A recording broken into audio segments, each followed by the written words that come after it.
Halo, berjumpa lagi bersama saya Guntur Romli dalam acara Buka-Bukaan di kanal YouTube Genbi.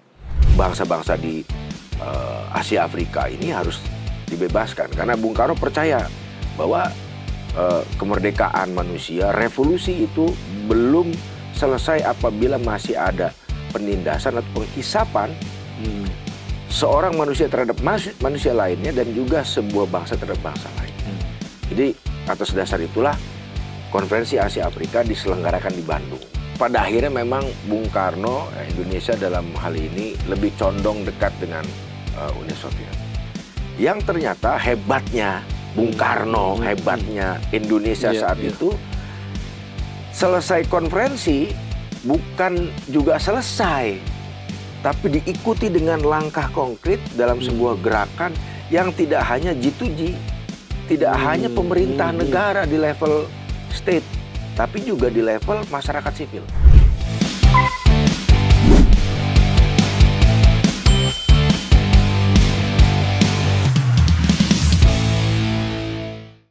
Pada kali ini kita akan buka-bukaan tentang sejarah Indonesia yang dulu pernah menjadi salah satu pemimpin dunia. Tapi sebelum itu saya ingin mengucapkan berduka cita karena ketika rekaman ini dibuat ada informasi duka cita dari Vatikan meninggalnya Paus Fransiskus, dan kita berduka karena Paus Fransiskus tidak hanya tokoh tertinggi dari umat Katolik, tapi juga tokoh yang sangat peduli terhadap kemanusiaan. Dan juga Paus Fransiskus sempat menerima kunjungan Ibu Megawati Soekarno Putri ketika ke Vatikan dan menyerahkan salah satunya adalah kenang-kenangan Bunda Maria. Dan kita turut berduka cita. Baik, pemirsa, pada kali ini kita akan mencoba untuk mengulik sejarah Indonesia yang pernah menjadi salah satu pemimpin dunia melalui konferensi Asia Afrika. Dan kita mencoba membahas tentang sejarah itu dan relevansinya pada saat ini. Kita sudah bersama sejarawan kita, Boni Triana dari Historia. Dan juga Bung Boni ini juga selain juga sejarawan juga sekarang adalah wakil kita di DPR RI yang membawahi Komisi 10 Pendidikan dan Kebudayaan. Jadi sesuai dengan konteks tentang sejarah. Baik, Bung Boni, kita mulai sejarah konferensi Asia Afrika. Yang menarik mau kita bahas pada kesempatan ini, kira-kira apa yang menarik untuk konteks zaman sekarang ini, Bung Boni? Pertama saya ingin menginformasikan juga, makasih Mas Gunrom. Pertama saya ingin menginformasikan ada seorang sejarawan Indonesia dari UGM, masih muda, baru saja meluluskan doktornya dari Bristol University di Inggris. Dia menulis tentang sejarah intelektual gerakan Asia Afrika. Namanya Wildan Sena Utama, dan dia nanti juga akan menjadi pembicara dalam acara peringatan 70 tahun Konferensi Asia Afrika di DPP PDI Perjuangan hari Sabtu tanggal 26 April. Wah, menarik ini. Kita tunggu nanti ini ya. Ya, jadi ada beberapa karya mengenai bagaimana sebetulnya gerakan Asia Afrika ini bermula. Orang mungkin tahunya kita cuman sebagai event organizer, menggalang solidaritas Asia Afrika, kemudian mengorganisir dan menyelenggarakannya di Bandung, kemudian menghasilkan Dasasila Bandung atau Bandung Spirit yang menginspirasi banyak bangsa yang waktu itu masih terjajah untuk membebaskan diri. Tapi kalau kita runut ke belakang, perjalanan gagasan untuk Asia Afrika ini sudah jauh ke belakang. Itu tahun 20-an. Tahun 1920-an. 20-an, era 1920-an yang tentu nama-namanya waktu itu nggak banyak dikenal sekarang juga. Sebagai nama jalan ya. Misalkan Arnold Mononutu. Kemudian Sam Ratulangi, sebagai nama jalan Sam Ratulangi terkenal. Perannya apa mereka? Nah, mereka inilah yang pada awalnya mengikuti beberapa pertemuan-pertemuan di Eropa karena mereka sekolah di sana. Mereka juga anggota dari Perhimpunan Indonesia, salah satu organisasi awal ya yang memiliki kesadaran nasionalis di Belanda. Bung Hatta ada di sana juga.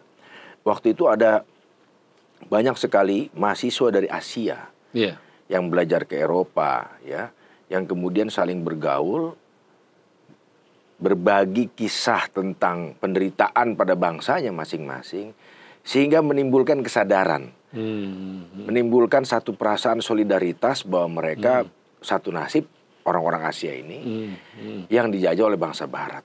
Nah, salah satu momen penting waktu itu ada namanya seperti pertemuan di Beerville, ya. Kemudian juga ada pertemuan lain, ya banyak diskusi yang juga diselenggarakan misalkan di di Swiss. Nah, itu peran Arnold Mononutu, kemudian juga peran Samratulangi sangat besar. Di dalam tidak hanya kesadaran nasionalisme Indonesia, tapi juga kesadaran pan-Asianisme, pan-Asia. Nah, waktu itu. Nah, gagasan ini, pemikiran ini terus berkembang, ya, sampai kemudian ada Liga Anti-Imperialisme Dunia yang diselenggarakan di Brussels, di Belgia tahun 1927, ya, di mana Bung Hatta waktu itu memimpin delegasi Indonesia. Bung Hatta waktu itu mahasiswa di Belanda, Rotterdam ya, di Belanda. Bersama dengan Semaun. Oh, Semaun. Nah, Semaun juga ikut, dan beberapa anggota delegasi lain, mereka datang ke sana. Bung Hatta memimpin. Kemudian di sana terjadi diskusi, dan pada momen itulah Bung Hatta berkenalan dengan Nehru. Berkenalan dengan pemimpin pemimpin bangsa-bangsa Asia dan juga Afrika. Yang kemudian ini idenya terus berkembang, dan ketika mereka berhasil membebaskan negeri-negeri mereka, ya, yang kemudian juga mengkristal ide itu sebagai satu gagasan untuk menyelenggarakan satu konferensi, untuk menyelenggarakan satu pertemuan yang lebih besar, ya, untuk memperjuangkan kemerdekaan bagi bangsa-bangsa yang waktu itu belum merdeka. Sampai tahun 50-an banyak, sampai tahun 60-an masih banyak yang belum merdeka sebetulnya. Jadi tahun 45 pasca Perang Dunia Kedua itu tidak semua bangsa itu terbebas merdeka. Tahun 62 baru Aljazair, ya. Kemudian tahun 55 itu masih banyak. Dan kemudian ide tersebut digagas, panitia yang istilahnya tuh pulang pergi pontang-panting ke sana kemari itu Pak Ali Sastro Amijoyo, yang namanya dalam sejarah kita juga kurang banyak diberikan tempat yang layak. Dia seorang tokoh dari PNI. Nah, Pak Ali Sastro juga anggota Perhimpunan Indonesia, ya, sama seperti Pak Subarjo. Dan mereka ini kemudian membawa ide ini, menyampaikan kepada Bung Karno, dan Bung Karno juga kemudian punya gagasan yang sama, bahwa bangsa-bangsa di Asia Afrika ini harus dibebaskan. Karena Bung Karno percaya bahwa kemerdekaan manusia, revolusi itu belum selesai apabila masih ada penindasan atau penghisapan seorang manusia terhadap manusia lainnya, dan juga sebuah bangsa terhadap bangsa lainnya. Jadi atas dasar itulah konferensi Asia Afrika diselenggarakan di Bandung, mengundang 28 negara dan ada observer. Jadi ada negara-negara, ada wakil-wakil di negara yang datang tapi negaranya belum merdeka. Contohnya waktu itu mereka mewakili organisasinya, seperti ada 2 orang dari Afrika Selatan diutus oleh Mandela, oleh ANC, yaitu Maulwi Kacalia dan juga Moses Kotane, ya kan? Nah, mereka datang ke Bandung ikut sebagai observer dari Afrika Selatan. Kemudian juga ada dari Aljazair, ada dari beberapa negara di kawasan Maghribi, Tunisia. Yang ternyata hebatnya Bung Karno, hebatnya Indonesia saat itu, selesai konferensi bukan juga selesai, tapi diikuti dengan langkah konkret dalam sebuah gerakan yang tidak hanya G2G, tidak hanya pemerintah negara di level state, tapi juga di level masyarakat sipil. Ini hebatnya, Mas Gunro. Jadi tahun 56 misalkan ada konferensi mahasiswa Asia Afrika. Setelah konferensi Asia Afrika tahun 55 itu ya? Ada 56. Dan tokoh yang hadir waktu itu namanya Lakhdar Brahimi. Lakhdar Brahimi itu baru tahun pertama kuliah. Waktu itu Aljazair, waktu dia kuliah di Prancis. jajahannya Prancis, Aljazair, negara dia berasal. Dia pergi ke Bandung. Di Bandung dia ikut konferensi itu, kemudian dia menetap di Indonesia sampai dengan sekitar tahun 61 kalau nggak salah. Dia tinggal di sini hampir sekitar 5 tahun. Saya pernah ketemu dan pernah wawancara sama Pak Lahdar, diplomat. Menarik, Ya. dia diplomat, dia pernah jadi Menteri Luar Negeri Aljazair, dia pernah jadi tokoh di PBB juga, Liga Arab. Ya. Dan dia terakhir sebagai Special Envoy dari Ban Ki-moon, Sekjen PBB untuk persoalan Suriah. Suriah, betul. Nah, Lahdar ini tinggal di Indonesia 5 tahun dan kemudian dia mengorganisir kelompok dari negara lain. Ya. Dia organisasinya waktu itu National Liberation Front of Aljazair. Bung Karno konkret. Dari mana dia mendapatkan bantuan? Langsung dari Bung Karno diberi sebuah rumah kayak base campnya mereka itu di Jalan Serang, di Menteng. Di Menteng ya. Nah, rumah ini digunakanlah pertemuan dari Tunis, ya Habib Bourguiba ya. Kemudian Lahdar juga di situ konkret. Bahkan saya belakangan mendengar cerita dari Masto Pak Guntur Soekarno Putra dalam sebuah percakapan. Pak Guntur bilang ke Bung Karno, apakah benar Indonesia memberikan bantuan persenjataan kepada rakyat Aljazair? Dibenarkan oleh Bung Karno. Ya kan? Jadi ini menarik jaringannya waktu itu, jaringan Asia Afrika di pembebasannya. Dan setelah Aljazair merdeka tahun 61, tahun 62 Mandela yang waktu itu masih buronan, ya kan? Dia kemudian dilatih militer. Jadi waktu tahun 50-an Mandela itu kan sudah frustasi melawan rejim apartheid itu. Dia frustasi, kata dia tidak bisa lagi diajak bicara, pemogokan dihantam, kemudian dia diadili, kemudian dia keluar, kemudian yang kedua kali nanti diadili lagi sampai dia dipenjara hampir seumur hidup. Dia pergi ke Aljazair tahun 62 untuk menerima pelatihan militer di Aljazair yang baru setahun merdeka dan merdekanya juga didukung oleh Indonesia. Jadi konkret jadi. Nah, pembebasan Asia Afrika ini waktu itu disokong habis oleh Bung Karno, tidak hanya dalam retorika omon-omon, tapi juga memberikan tempat, memberikan supply, memberikan logistik, memberikan semua hal yang dibutuhkan bagi gerakan pembebasan di negara-negara Asia Afrika. Jadi kalau ditanya sejarahnya awalnya seperti apa, sampai dengan kondisi Asia Afrika, konkretnya seperti apa tadi saya sudah ceritakan. Menarik Bung. Jadi ketika saya juga kuliah di Mesir itu ya, ketika nyebut Indonesia, orang Mesir pasti menyebut Ahmad Soekarno. Dia bilang, loh kok terkenal sekali waktu itu saya bilang Soekarno. Mangga juga Mangga Soekarno. Waktu itu bilang, kita kan di Indonesia hanya mengenal sebagai proklamator. Ternyata bicara soal konferensi Asia Afrika dan juga dengan Gamal Abdul Nasir ya.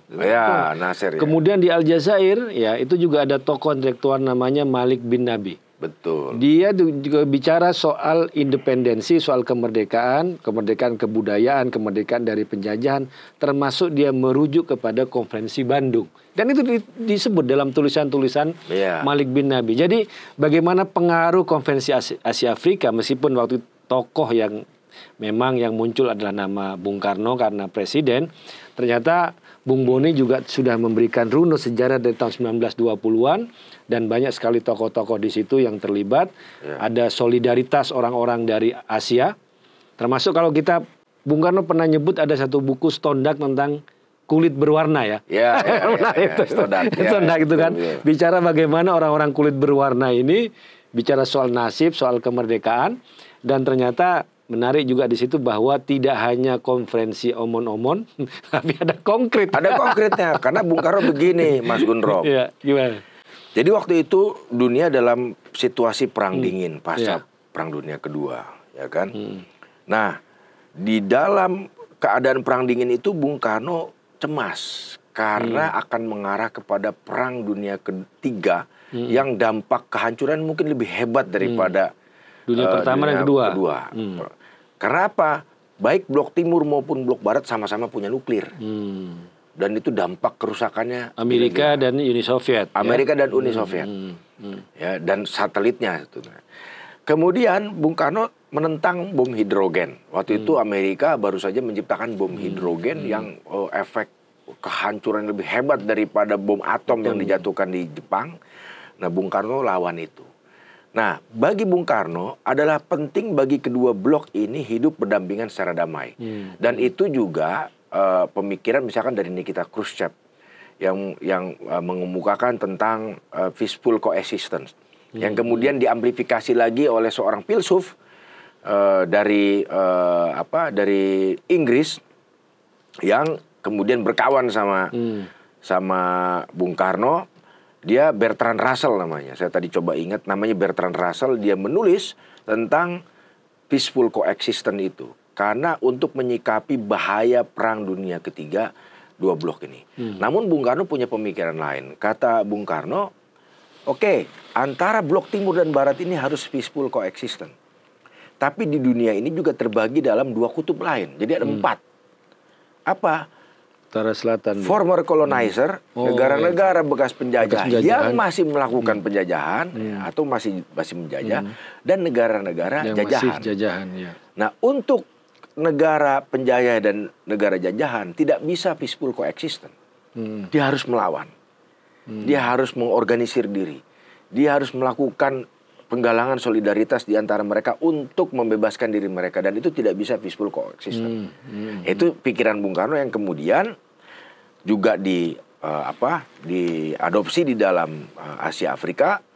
Dan hebatnya lagi Bung Karno setelah tahun 64, 63, mulai 63, 64, Bung Karno juga akan menelurkan konsep New Emerging Forces. Negara-negara baru yang akan menjadi kekuatan baru di dunia ini. Tidak hanya Asia Afrika, ternyata Amerika Latin.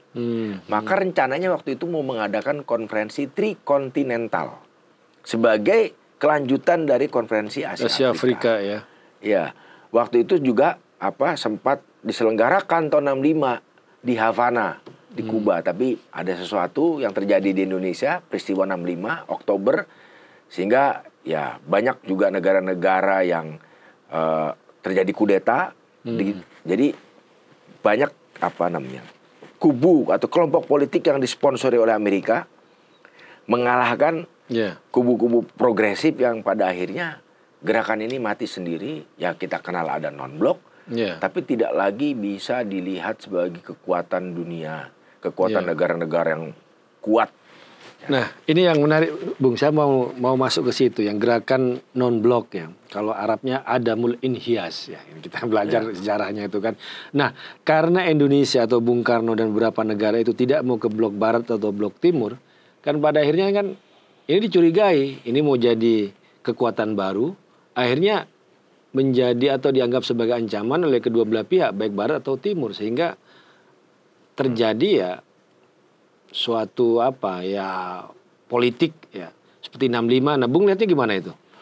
Iya, karena begini, Mas Gundrom, kan kedua blok ini berupaya meluaskan pengaruhnya, ya kan. Dan Bung Karno ini saya tuh menulis biografinya Pak Maulwi Sailan. Jadi Pak Maulwi Sailan itu wakil komandan Cakrabirawa, jadi ring satunya Bung Karno. Nah, Bung Karno ini pandai memanfaatkan situasi. Ketika dia ke Amerika, ya, dia kan dibuat kecewa oleh Eisenhower waktu itu, karena Eisenhower telat datang. Bung Karno tuh orang yang tepat waktu, update kalau kata orang Belanda, itu Arab ini Belanda, update, tepat waktu. Eisenhower mengecewakan karena nggak datang. Itu sengajaan? Saya nggak tahu. Kemudian keesokan harinya baru diterima. Marah Bung Karno. Tapi kemudian dia dikasih kehormatan lah. Ya, dikasih kehormatan, kemudian diterima dengan sangat baik. Dan Bung Karno menego waktu itu Amerika. Ya, menego sampai kemudian kalau ingat kasus Alan Pope, pilot CIA itu yang disewa oleh Permesta, PRRI Permesta lah ya. Yang kemudian ditembak jatuh di Ambon. Pilotnya ditangkap, ditahan, tapi tidak dihukum mati. Dijadikan alat negosiasi oleh Bung Karno. Ya kan? Bagaimana? Ya, kita dapat Hercules. Kita dapat beberapa alat tempur. Ya. Kemudian tindakan ini membuat Uni Soviet cemburu. Was-was dia. Wah, Soekarno jatuh di bawah pengaruhnya blok barat. Dia pergi ke Soviet. dia bilang lagi, Amerika kasih Hercules, bahkan kalau nggak salah helikopter juga, ya kan? Kamu mau kasih apa? Dikasih lagi. Maka pada saat itu kekuatan angkatan udara kita termasuk yang paling disegani di Asia, karena kita punya banyak skuadron tempur, ya, hebat, armada angkatan lautnya hebat, udaranya hebat, dan modalnya apa? Modal hebatnya, jagoannya Bung Karno di dalam memainkan lobby goyang kiri goyang kanan tadi. Diplomasinya. Dalam konteks negara non-blok, kalau dalam istilahnya Bung Hatta mendayung di antara dua karang, kita tidak pasif, kita tidak diam, kita tidak ikut ke sana kemari, tapi kita memperjuangkan kepentingan nasional kita, dan juga sebagai negara yang dipercaya untuk memimpin gerakan Asia Afrika, memperjuangkan kepentingan bangsa-bangsa yang terjajah di hadapan dua negara adidaya ini. Ya kan, take and give, lu dapat apa, gue kasih apa. Nah, ini yang dimainkan oleh Bung Karno, dan politik bebas aktif itu bukan hanya politik yang pasif pasrah, cari aman, ya kan, cari aman, jadinya kemudian seperti mediocre gitu. Tapi memainkan peran yang sangat aktif di tataran pentas diplomasi global yang seperti ditunjukkan oleh Bung Karno. Seperti itu. Dan itu jelas ya memang ketika bicara soal konferensi Asia Afrika kan tujuannya untuk membebaskan negara-negara yang masyarakat yang masih terjajah gitu. Betul. Nah, kemudian Bung Karno juga untuk menjembatani waktu itu, kalau sekarang itu kayak perang tarif lah, tapi kan nggak ancamannya nggak kayak dulu kan. Dulu kan udah mau tempur itu kan. Nah, sekarang Bung Karno itu untuk menjembatani kepentingan dua raksasa waktu itu yang sedang bersaing bertarung, bagaimana itu Bung lihatnya itu? Pertama, pada akhirnya memang Bung Karno, Indonesia dalam hal ini lebih condong dekat dengan Uni Soviet. Karena di dalam perjalanannya dinamika politik di Indonesia itu banyak sekali gangguan yang dalangnya itu datang dari Amerika. Termasuk yang PRRI, termasuk PRRI. Contoh, tahun 50-an terjadi penyerangan di Pig Bay, Teluk Babi, di Kuba, untuk menjatuhkan Castro waktu itu, yang baru saja menang revolusinya. Ya kan? Dengan cara-cara yang sama, Amerika juga dengan subversinya, itu melakukan hal yang sama di PRRI. Itu sudah dibukukan, artinya sebagai sebuah kebenaran ilmiah mengenai peristiwa itu sudah ada. Yang nulis George McDonald Kahin dan istrinya Audrey Kahin. Judulnya Subversion as Foreign Policy.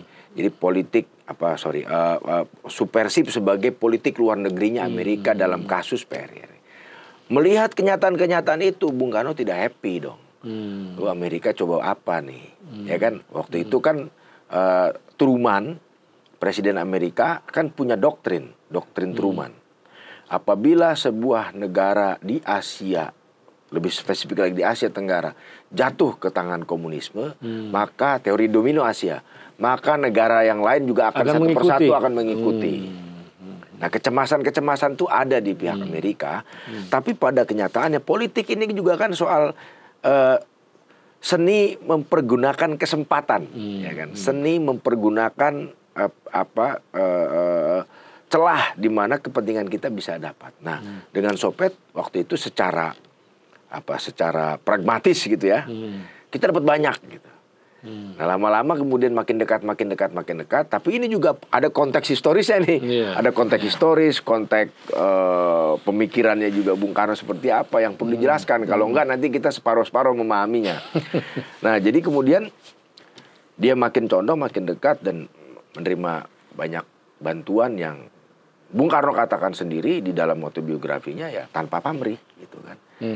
Kemudian makin condong bahwa itu kemudian kebijakan dari Soviet yang mencoba merayu. Bisa jadi bahwa kemudian Amerika juga merasa cemas dan melakukan operasi-operasi subversif dengan menggunakan proksi-proksi dalam negeri kita juga ada. Tapi pengalaman itu yang membuat Bung Karno dia harus menjaga jarak. Nah, ini yang kemudian juga Bung Karno ini sejak awal melihat bahwa Indonesia ini harus dibawa ke negara yang sosialis ala Indonesia gitu. Ya kan? sesuai sila kelima ya, keadilan sosial. Keadilan sosial, Pancasila gitu, Pancasila. Keadilan sosial, kemakmuran. Pada akhirnya akan menjadi negara kesejahteraan lah, gitu kan, welfare state, gitu ya, yang menekankan keadilan sosial. Gitu. Cuman dalam konteks waktu itu Perang Dingin tentu tarikan pengaruh ideologi sangat kuat, sangat kuat. Dan itu semua periodenya ditutup di tahun 65. Tahun 65 stop, peristiwa Bung Karno dijatuhkan, kemudian orientasi dan kebijakan politik kita betul-betul berbalik. Ya, kemudian ada ASEAN didirikan, dan harus ingat juga di ASEAN juga ada Fakta Pertahanan yang didirikan oleh Amerika waktu itu, ada SEATO namanya kan, Southeast Asia Treaty Organization. Ini juga sebetulnya proksinya dari Amerika sebetulnya, karena dalam konteks Perang Dingin. Perang Dingin ya. Seperti itu. Nah, Bung, ini mau memperingati 70 tahun Konferensi Asia Afrika. Nah, apa pentingnya untuk saat ini diperingati? Sangat penting karena kita mungkin mulai lupa dan secara tidak sadar sebetulnya sejarah itu tidak sepenuhnya berubah. Tentang masa lalu atau tidak berubah ya. Bangsa-bangsa di Barat menyebut kita itu sebagai Global South. Di selatan lah. Bumi wilayah selatan ini selalu disebut sebagai the third world, negara dunia ketiga tertinggal. Ya memang betul. Tapi kalau kita membaca dari kacamata postkolonial, apa yang kita temui hari ini juga tidak lebih pengaruh yang diwariskan dari kolonialisme itu sendiri. Ya kan? Di Indonesia misalkan dalam konteks pembicaraan kita hari ini, banyak sekali hal-hal yang memang diwarisi dari masa kolonial itu sendiri. Bahkan cara-cara kita berdemokrasi misalkan, contohlah seperti ini. Ketika Indonesia merdeka itu, kita disebut setengah feodal dan setengah kolonial. Feodalisme itu dirawat oleh kolonialisme. Sehingga ketika kita revolusi kemerdekaan, secara fisik kolonialisme Belanda itu meninggalkan Indonesia, tapi warisan apa yang dia tinggalkan masih ada. Ketika Belanda masih menjajah Indonesia, mereka tidak langsung menjalankan perintah dan juga kekuasaannya ke bawah, tapi melalui kelas feodal ini, elit lokal, feodal lokal. Mereka menjadi maklarnya lah di dalam kaki tangannya kolonialisme. Oke, kolonialisme hilang. Yang tersisa adalah yang level tadi. Ketika pemilu, di sebuah pemilu yang demokratis itu kan one man, one vote. Lurah dikumpulkan, kepala desa dikumpulkan. Kalau kepala desa 5.000 orang dikumpulkan, dalam demokrasi mestinya cuma dapat 5.000 suara dong. Tapi di dalam sebuah demokrasi yang masih di negara yang demokrasi yang peninggalan negara kolonial di mana feodalisme dipelihara, harapannya dengan mengumpulkan 5.000 kepala desa bisa dapat 50.000 suara. Enggak? Iya. Benar nggak? Iya. Dan ini hanya terjadi di sebuah negara demokrasi yang mewarisi nilai-nilai, cara-cara dari masa lalu. Coba kita cari di Amerika mbahnya demokrasi. Pernah nggak sheriff atau chief sebuah daerah itu atau apa namanya dikumpulin dengan harapan bisa memobilisasi? Ini feodal. Ini yang diwariskan oleh kolonialisme tanpa kita sadari di negeri kita dan dijalankan, dipraktikkan sampai hari ini, dan itu masih berlangsung, sejarah masih berlangsung ya. Ya kan, bagaimana di sebuah negara yang katanya demokrasi, kita mau menjalankan demokrasi secara konsisten, tapi kita mempraktekkan cara-cara yang sangat feodalistik. Ya kan? Nah, inilah. Jadi kalau misalkan dikaitkan dengan Asia Afrika, menurut Bung Karno, yang harus diubah pertama kali dari sebuah negara yang baru merdeka adalah mentality. Makanya dia bilang national character building, membangun karakter nasional, karakter bangsa itu sendiri. Kita merdeka, Mas Gundrom, tahun 45, rakyat kita 62 juta. 80% buta huruf. Karena pendidikan hanya milik mereka yang golongan elit. Bagaimana mengubah mental itu? Dari mental kata Bung Karno yang munduk-munduk, yang selalu tunduk, yang selalu ngelesot, yang selalu nyembah-nyembah. Ya. Karena elit dengan massa ada gap. Nah, itu yang harus diubah. Seperti itu, Mas Gundrom.